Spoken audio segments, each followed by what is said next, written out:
안녕하세요, 코알코입니다. 네, 오늘은 이렇게 많이 질문 받는 내용 중에 좀 정말로 어떻게 보면은 중요하고 또 많이 궁금해 하시는 그런 내용이 있어서 좀 말씀을 드리려고 그래요. 이게 뭐냐면 말레이시아에 이주를 해 오시는 경우, 그게 단기든 장기든, 그러니까 몇 개월 계시던 또는 아주 오래 몇 년 계시던, 그리고 어떠한 비자로 해서 오시던 이제 고민하시는 것 중에 하나가, 말레이시아로 이주해 갔는데, 그리고 말레이시아에 좀 이렇게 체류하러 갔는데 뭘 해서 먹고 살면 좋을까요? 라는 이런 질문들이 많이 있으셨어요. 네, 그래서 이 부분은 좀 말씀드릴 건데요. 기본적으로 말레이시아에서 일을 하시기 위해서는 그 일을 하실 수 있는 것에 대한 타당한 비자가 있으셔야 됩니다. 네, 비자라고 하면 만약에 회사에 취직을 하셨다 그러면 그 회사에서 제공하는 서류나 이런 걸 다 구비하셔갖고 워킹 비자를 받아야 돼요. 워킹, 일하는 비자. 일하는 비자를 받으셔서 그렇게 일을 하셔야 되고요. 만약에 법인이다, 회사를 설립하셔서 사업을 하신다, 그럼 거기에 타당한 그 비즈니스 사업 비자 같은 거를 받으셔야 됩니다. 이런 비자가 있으셔야지만 말레이시아에서 경제 활동을 하실 수가 있어요. 만약에 그런 거 없이 하신다, 네, 그런 경우에는 사실은 말레이시아에서는 허용하지 않는 거고, 잘못 걸리면 말레이시아 같은 경우 은근히 이제 비자나 이런 그런 비자 같은데 이런 관련된 그 부분이 강해요. 되게 강한 편이라 잘못하면은 그러니까 불법으로 이제 일을 하신 게 돼서 나라에서 쫓겨나실 수도 있어요. 출국 조치를 당하시는 그런 경우도 발생할 수 있습니다. 그렇기 때문에 비자, 일단 비자가 제대로 잘 갖춰지는지를 보셔야 돼요. 자, 그러면 워킹 비자나 뭐 이렇게 사업 비자, 비즈니스 비자 이런 걸로 해서 오신 분들, 오셔서 일하시는 분들은 사실 큰 문제는 안 되실 것 같아요. 물론 이제 사업 비자든 워킹 비자든 그냥 이게 영원한 게 아니라 뭐 1년이면 1년, 2년이면 2년 이렇게 갱신을 하셔야 되거든요. 그렇기 때문에 매번 이제 갱신하실 때도 조건이 맞아야 되기 때문에 그런 스트레스가 조금 생기실 수는 있지만, 어찌됐건 이런 비자가 있으시다 그러면 월급을, 그러니까 급여를 받으시건 어떤 소득을 사업 소득이든 뭘 어떤 형태의 소득을 발생하시던 문제가 되지 않습니다. 근데 가장 큰 문제가 이제 비자 없이, 예를 들어 뭐 배우자 비자라던가 또는 가디언, 그렇죠? 가디언 비자 또는 이렇게 MNTH 은퇴 비자, 네, 이런 비자로 오신 분들, 그런 비자를 준비하셔서 말레이시아로 오신 분들은 사실상 이 비자들이 일하는 거를 허용하진 않아요. 일을 해서 어떤 돈을 벌고 이런 걸 허용하는 비자는 아닙니다. 그냥 체류만 허용하는 거예요. 네, 허용된 그 비자 안에서 허용된 기간 동안 체류를 하실 수 있게끔 하는 거지, 이 말레이시아에서 사실 수 있게 해주는 거지, 그걸로 일하라는 비자는 아니에요. 그렇기 때문에 이 비자로 일하시다가 잘못 걸리시면 어떤 처벌을 받으실 수도 있습니다. 자, 그러면 그런 고민하신 분들 많이 계세요. 특히 MN2H를 받으신 분들이 고민하시는 경우가 많으신 것 같아요. 왜냐면 말레이시아 이주해서 살아야지 하고 결정을 다 하셨어요. 그 이주 계획까지 다 하셨는데, 그럼 가서 뭐하고 살지? 내가 이런 기술이 있고 이런 지식이 있고 또 이러이러한 뭐 사업성이 있으니까 가서 해야지 라고 계획까지 다 세워 놓으셨는데, 막상 이주하실 시기가 되시니까 MN2H는 사업하지 말래요. MN2H는 월급도 받지 말래요. 네, 물론 50세 이상에 대해서 파트타임으로 일하는 거를 허용을 하고 있긴 하지만 기본적으로 안 됩니다. 어디 회사에 취직해서 급여 받는 것도 안 되고, 어떤 형태의 뭐 장사를 하거든 뭐 사업을 해서 돈 버는 것도 안 됩니다. 물론 법인을 설립하셔서 투자자로서 들어가실 수는 있어요. 그 경우에도 급여를 받으시는 게 아니라 투자를 하시고 투자금에 대해서 법인이니까 그 법인의 이사회에서 승인하는 형태로 해서 투자금에 대한 어떤 성과금이라던가, 그러니까 투자 수익이죠. 투자 수익을 공유하는 형태는 가능한데 기본적으로 급여라던가 뭐 정기적인 사업소득 이런 형태로 받기는 어렵습니다. 안 되는 거죠. 자, 그래서 정말 고민을 많이 하시는 것 같아요. MN2H 다 준비하고 다 하고 이제 이주 준비까지 하고 뭐 집 알아보고 다 했는데 근데 가서 뭐 해 먹고 살지?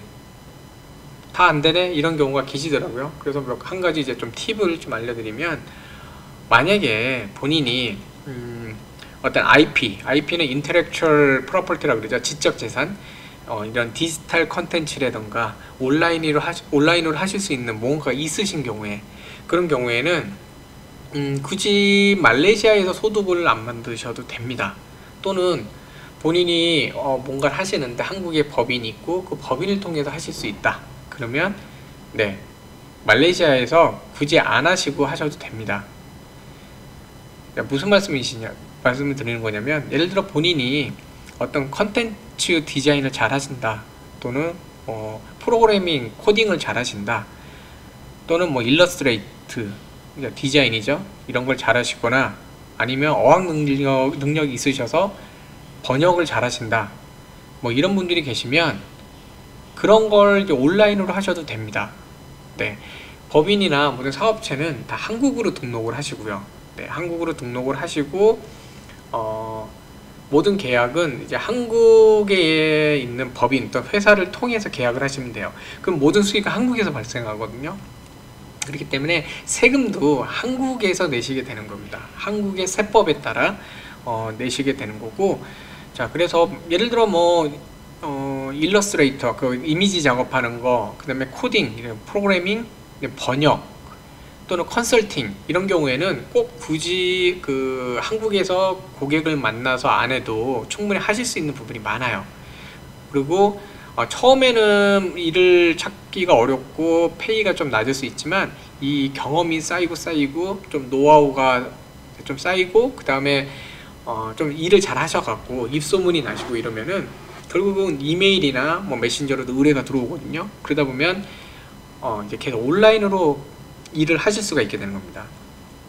그렇기 때문에 모든 수익을 한국에서 발생시키실 수 있어요. 그러면 자, 수익은 한국에서 벌고, 그리고 몸은 이제 말레이시아에 있는 상황인 거죠. 말레이시아가 인터넷이 잘 돼 있습니다. 잘 돼 있기 때문에 이렇게 온라인으로 일하시는 거에 대해서 큰 문제가 없으실 거예요. 다만 이제 그런 약점은 있죠. 최근 같은 경우에 환율이 좀 안 좋아요. 안 좋기 때문에 이제 송금을 하셔갖고 받으셔야 되는데, 그때 이제 환차손, 네, 환율이 안 좋기 때문에 조금 손해 보시는 경우가 생기실 수는 있는데, 뭐 그래도 말레이시아에서 얘기하는 그런 비자에 대한 요구사항, 즉 MNTG 비자를 체류하면서 돈 벌지 마라, 이거에 대해서는 위반하지 않으면서 어떻게 보면 또 경제적인 활동을 하는 거죠. 수익을 만들어낼 수 있는 그런 방법이에요. 네, 그래서 뭐 온라인으로 이렇게 충분히 하실 수 있는 일들이 분명히 찾아보시면 있으실 것 같습니다. 네, 뭐 어떤 무역 같은 경우도 분명히 있어요. 예를 들어 어떤 한국의 상품을 받으셔서 말레이시아에서 파시는 거는 말레이시아에서 소득을 만드시는 거기 때문에 위법이지만, 말레이시아에서 뭔가 발견하셔갖고 한국으로 보내셔서 한국에서 소득이 나는 경우, 이런 경우에는 위법이 아닐 수 있어요. 만약에 수익으로 잡히지 않고, 말레이시아에서 하는 거는 수익으로 잡히지 않고 한국에서는 수익으로 잡히게 되면 실질적으로 말레이시아에서는 소비만 한 거거든요. 그 물건을 구매만 하셨으니까 소비만 하신 거고, 한국에서는 판매를 하셨으니까 수익이 발생하는 건 한국에서 하시는 겁니다. 그렇기 때문에 이런 방법을 또 잘 궁리를 하셔도 좋을 것 같고요. 네, 그래서 너무 말레이시아 현지에서만 하시는 일을 찾으실 필요 없고, 또 이렇게 몰래 하면서 좀 약간 법에서 하지 말라는 거, 말레이시아에서 하지 말라는 거 하시면서 마음 졸이실 필요 없이 그냥 떳떳하게, 그리고 편안하게 이렇게 하실 수 있는, 그런 온라인으로 통해서 하실 수 있는, 원격으로 하실 수 있는 그 리모트 잡들이 있으니까 그런 걸 잘 고민을 해보시면 좋을 것 같습니다. 네, 그래서 이런 형태의 또 일들이 이런 형태로 수익이 발생하는 게 있고요. 또 뒤에 설명드리겠지만 말레이시아 자체가 은행 금리가 아주 나쁜 편은 아니에요. 어느 정도까지 이제 자산을 만드시면, 예금을 만드시면 그 다음에는 그 금리로도 어느 정도 수익을 만드실 수 있거든요. 그래서 말레이시아 금리 같은 경우는 한국하고 좀 다르게, 한국은 뭐 이자가 있으면 이자에 대해서 이자 소득세, 그 다음에 이자가 얼마 정도 올라가면 종합과세 뭐 다 해야 되잖아요. 종합소득세 신고를 해야 되는데, 말레이시아는 그런 게 없습니다. 그냥 고시된 이자, 그게 바로 끝이에요. 예를 들어 3%다 3%가 끝, 4%다 4%가 끝이에요. 거기서 추가로 떼가는 게 없습니다. 그렇기 때문에 이런 이자 소득으로 하는 것도 또 방법이고요. 그래서 그 이자에 대한 부분도 같이 좀 말씀을 드릴게요. 네, 은행 금리에 대해서 조금 더 설명을 드리면요. 말레이시아의 이 기준금리가 이렇게 좀 변하고 있는데, 2010년도에 한그 2% 정도 있다가 계속 쭉 올랐다가, 네, 여기가 이제 한 3. 몇 퍼센트 이렇게 올랐다가 한 3.25 이렇게까지 올라간 것 같아요. 그래서 그게 3% 이상으로 쭉 이렇게 유지가 되다가 보시면 말레이시아 자체 금리가 기존에 1월 때까지는 기준금리가 한 3.25 이렇게 쭉 있다가, 네, 실제 금리가 5월달 정도부터 이렇게 좀 3% 정도로 조정이 됐습니다. 아무래도 글로벌 경제도 그렇고 여러 가지로 좀 안 좋으니까, 그리고 미국이 이제 금리 인하를 하기로 했고요. 금리 인하를 하고 하다 보니까 말레이시아도 마찬가지로 어느 정도 금리 인하가 이렇게 결정이 나서 된 상태입니다. 그렇기 때문에 일단 그 금리는 뭐 떨어지긴 해도 3% 정도 이렇게 되어 있고요. 자, 그러면 이러한 그 금리 기준금리 상태에서 각 은행들이 제시하고 있는 그런 예금금리, 네, 어떻게 되는지 한번 보면요. 예금 중에서도 가장 중요한 부분이 돈을 예치해 놓고 이자를 받아서 그걸로 수익 내는, 그러니까 픽스드 디파짓이면 한국으로 치자면 정기예금이에요. 정기예금에 대해서 좀 통합적으로 보여주는 사이트가 있어서 그걸 바탕으로 설명드릴게요. 자, 오늘이 2019년도 8월 19일인데, 네, 8월 19일 기준으로 나와 있는 그 결과들을 좀 보겠습니다. 자, 이게 프로모션하고 다 섞여 있는 거라서 단순히 이제 기준금리가 있는 게 그냥 FD 그 상품만 있는 게 아니라 어떤 특정 조건들을 만족했을 때 받을 수 있는 그런 프로모션들도 있어요. 예를 들어 뭐 얼마 이상을 예치한 그 어드밴스드 그 커스터머들한테만 준다던가, 또는 어떤 상품, 본드나 유니트러스트, 그러니까 우리나라 치자면은 뭐 펀드나 채권 같은 거, 이런 상품 같이 가입해서 해야지 받거나 이런 것도 섞여 있긴 해요.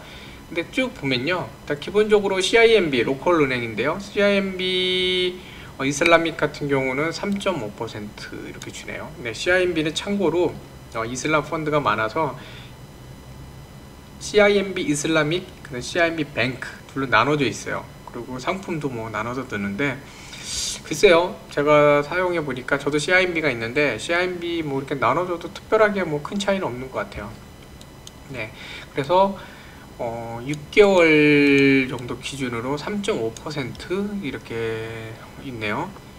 네, 그리고 마찬가지로 3.5%. 그 다음에 이거 제가 알아봤는데, 진짜 담당자 물어봤는데, 이제 신규 어드밴스드 고객들, 그리고 뭐 기존에 있는 어드밴스드 고객도 포함이래요. 등급이 이제 어드밴스 등급이에요. 이제 프리미어는 아니고 그 아래 이제 어드밴스인데요. 발음이 그러네요. 네, 어드밴스 등급인데 6개월. 네, 6개월에 한해서 이제 6개월짜리 적금이 4.28 정도 이렇게 주네요. 보통 HSBC는 말레이시아 기준으로 외국계 은행이라 금리가 높은 편은 아닌데 특별 그렇게 기간 한정 프로모션으로 이렇게 이 정도가 나오네요. 네, 그래서 4.28 정도, 4.28, 네, 이렇게 되는 거죠. 그래서 만약에 이게 지금 보시면은 이제 기본적으로 뭐 1년 이렇게 예금을 하시고 싶으신데, 보시면 6개월 뭐 이렇게 되어 있거든요. 그래서 만약에 1년 이러시면 1년으로 가입하고 싶다 그러면 이거보다 금리가 낮으실 수가 있어요. 요건 6개월짜리 특판이에요. 그러니까 6개월로 하시는 거예요. 그렇기 때문에 혹시라도 그보다 낮으면 금리가 좀 줄어드는 그 현상이 발생할 수 있고요. 네, 그리고 여기는 이제 뭐 만링깃 계산하기 쉽게 만링깃 기준으로 계산을 해 놓은 겁니다. 만링깃을 하시면 뭐 리턴은 이제 305인데 6개월이니까 네, 뭐 실질적으로는 이거보다 좀 줄 수 있겠죠. 네, 그리고 뭐 OCBC, 네, 약간 좀 글쎄요, 이게 함부로 이렇게 말씀드려도 되는지 모르겠지만 한국으로 치자면 좀 저축은행과 좀 덜 메이저한 그런 은행 쪽이에요. 3.6. 네, 그다음에 뱅크 라키앗 3.5, HBSB 3.5, 아핀도 이제 네, 로컬에 있는 뱅크 3.4. 네, 퍼블릭뱅크. 네, 퍼블릭뱅크도 3.4. 다음에 이제 또 CIMB 뱅크들이 있는데 CIMB도 많이 사용하거든요. CIMB는 3.3 이렇게 들어가고 있네요. 그리고 얼리안스 뱅크도 말레이시아 로컬 은행이요. 3.3. 네, 그리고 중국계 뱅크 오브 차이나 3.3, RHB 3.3, 뭐 메이뱅크 주로 쭉 로컬 은행들이랑 있는데 3.3% 정도 FD가 가장 많이 있네요. 그 안에 있고 그냥 3.15%들 이렇게. 그래서 지금 보통 3% 초중반, 네, 이런 특방 같은 경우 빼면 3% 초중반의 금리가 많이 있어요. 그러니까 이게 기간하고 그 금액이랑 뭐 따져 보셔서 이자를 한번 계산해 보시면 좋겠는데요. 자, 이렇게 은행 금리를 통해서도 어느 정도 수익을 발생시키실 수가 있습니다. 네. 뭐 4.28 만약에 뭐 여유자금이 한 5억 정도 있으시다 그러면 이제 계산해 보시면 또 그 수익이 어느 정도 나올지 또 이렇게 보실 수가 있겠죠. 네, 그래서 이렇게 은행 금리에 대해서 한번 쭉 살펴봤습니다. 자, 그럼 일단 MMTH 보유자들, MMTH 비자를 가신 분들이 말레이시아에서 과연 어떻게 일을 하실 수 있나를 한번 볼게요. 일단 기본적으로 MMTH 비자에서는 이 비자 소유자가 비자 홀더라고 그러거든요. MMTH 비자 홀더가 이 파트타임에 대해서만 그러니까 완전히 정직이 아니라 이렇게 파트타임 잡에 대해서만 하도록 허가를 하고 있습니다. 네, 그래서 파트타임만 가능하고요. 또 그게 아무나 다 MMTH 다 되는 건 아니에요. 다 되는 건 아니고요. 이 50세 이상, 그러니까 초과라 그러니까 50대보다 더 이렇게 위에 나이가 되어야지만 하실 수가 있는데 두 가지가 있습니다. 하나는 파트타임 렉처러예요. 파트타임으로 어디 가서 이렇게 퍼블릭이나 프라이빗 그 하이어 에듀케이션 이런 쪽에서 이제 강의를 하실 수 있는 거죠. 한마디로 강의를 하실 수 있는 퍼밋이에요. 강의를 하시고 강의비를 받으실 수 있는 그런 건데요. 이제 50세가 넘으셔야 됩니다. 그래서 이런 게 있고요. 두 번째는 일을 어떻게 하실 수가 있는데 일에 대해서도 이제 파트타임 잡이다 보니까 일주일에 20시간입니다. 20시간. 네. 그러니까 하루에 일주일에 5일 일한다고 이제 뭐 가정을 하면 하루에 4시간 정도까지만 일을 하실 수 있어요. 네. 여기는 이제 50세 이상. 네. 50세 이상에 대해서만 이제 좀 가능하고요. 그래서 기본적으로 50세 미만이신 분들은 이 MMTH 비자로는 일을 못 하신다고 보시면 됩니다.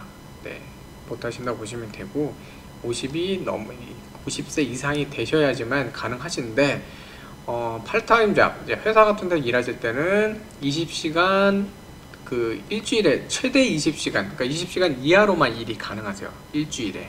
네. 그리고 급여도 마찬가지로 일주일 20시간 정도의 그 리저너블한, 그러니까 타당한 그 정도 급여만 받으실 수가 있고요. 그래서 이런 형태로 이제 일이 가능하세요. MMTH 비자를 가지신 분들. 네. 그래서 혹시나 이제 그 50세가 넘어가신 분들은 약간 이런 파트타임이 뭐가 있는지 뭐 20시간까지만 하시면 되니까 이런 걸 알아보시는 것도 하나의 또 대안이 될 수도 있겠죠. 그래서 한번 참고하시면 좋겠습니다.